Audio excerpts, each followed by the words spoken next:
చూస్ country delight, live better. ఇప్పుడే country delight app ని download చేసుకోండి.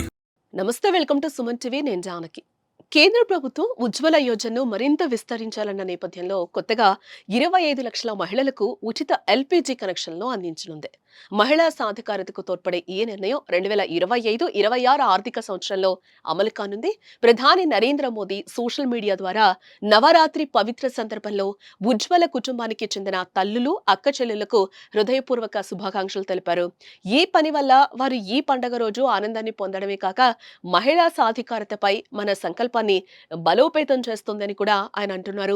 కేంద్ర పెట్రోలియం అండ్ ప్రాకృతిక వాయు మంత్రి హర్దీప్ సింగ్ పురి తెలిపినట్లు నవరాత్రి ప్రారంభం సందర్భంగా ఉజ్వల యోజన ద్వారా 25 లక్షల గ్యాస్ కనెక్షన్లు ఇవ్వడమే మహిళలకు ప్రధాని మోదీ దేవీ దుర్గా సమానమైన గౌరవాన్ని ఇస్తున్నారంటూ కూడా ఆయన చెప్పుకొస్తున్నారు.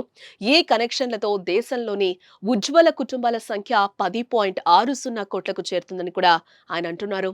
ప్రభుత్వం ప్రతి కనెక్షన్ పై ₹2,050 ఖర్చు పెట్టనుందని, దీని ద్వారా లబ్ధిదారులు ఉచిత ఎల్పీజీ సిలిండర్, అలాగే గ్యాస్ స్టవ్, రెగ్యులేటర్ వంటి పరికరాలను కూడా పొందగలుగుతారని కూడా చెప్తున్నారు. అలాగే ఉజ్వల యోజన ఒక సాధారణ స్కీమ్ కాదు, ఇది దేశంలో ఒక పెద్ద విప్లవం అని కూడా చెప్పాలి. దీని వెలుగు దేశం మొత్తం, అంతేకాక దూర ప్రాంతాల వరకు కూడా చేరిందని అంటున్నారు.